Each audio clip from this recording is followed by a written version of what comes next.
I stood in the corner of the banquet hall, half hidden in the shadows, watching my sister bask in the glow of applause. Her white coat draped over her shoulders, champagne in hand, $1,000 smile plastered across her face.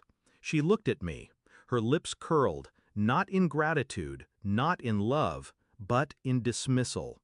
"Your job is done," she whispered when no one else was listening. "You shouldn't even be here." And then Mom, sitting at the center table, leaned toward me with a glass of wine. "You don't know your place," she said, laughing like it was the best joke in the world. My photos weren't on the slideshow, my name wasn't in the thank you speech, and not one person in that room knew that every year for the last 8 years, I had been paying $9,000 so my sister could sit in those classrooms. I just smiled. I walked out before dessert. They thought they'd humiliated me, but I had been waiting for that moment. And when they came home, their smiles vanished. When Dad left, bills piled higher than the roof. My sister wanted to be a doctor. Mom said it was impossible. I made it possible. I took 2 jobs, delayed my own degree, and every year wired $9,000 into her tuition account. "You're the backbone of this family," Mom would say. "When she makes it, she'll lift us all." I believed them. I believed her. But belief turns to poison when you realize it was never about family. It was about using me until I broke. I first noticed it when my sister stopped answering my calls. Then she introduced me at gatherings as the one who helps out sometimes. The erasure was gradual, deliberate. But the final cut was that graduation party. She didn't just fail to acknowledge me, she erased me entirely. I was no longer family. I was a tool, disposable. And I knew then they had mistaken my silence for weakness. I went home that night, sat at my desk, and opened the folder I'd been keeping for years. Every bank transfer, every receipt, every email with the bursar's office, every signed document where Mom begged me to cover just one more semester. I wasn't bitter, I was calm. Revenge is not fire. Fire burns fast. Revenge is water. It erodes slowly, patiently, until the foundation cracks. First, I visited the lawyer, a quiet man with a sharper mind than anyone my family had ever met. He explained what I already suspected. Those payments weren't gifts, they were loans, documented, traceable, and forcible. I smiled. "So I can collect?" "Not just collect," he said, "you can own them." We drafted contracts retroactively, stamped with dates, supported by records. My sister's medical degree had been built brick by brick with my money. She owed me $72,000 plus interest.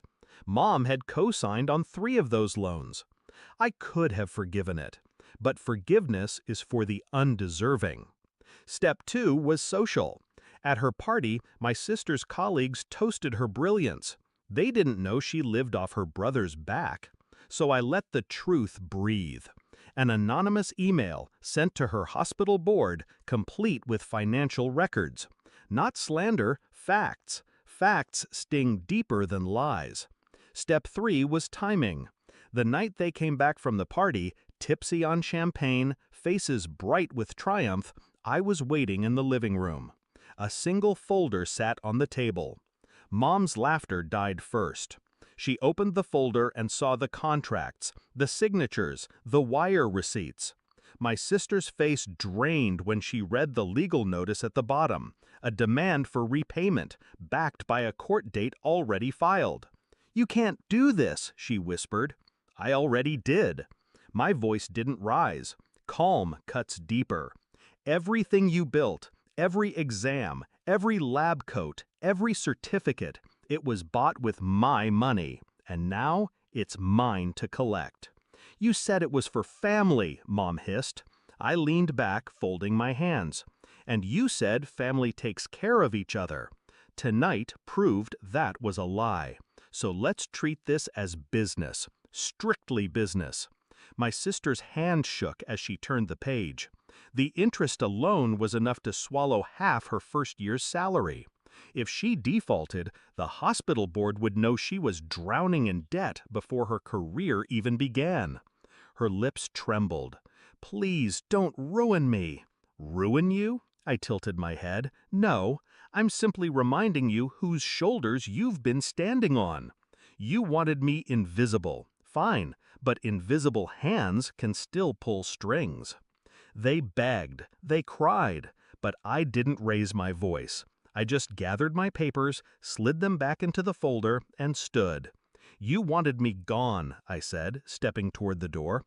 "Consider your wish granted.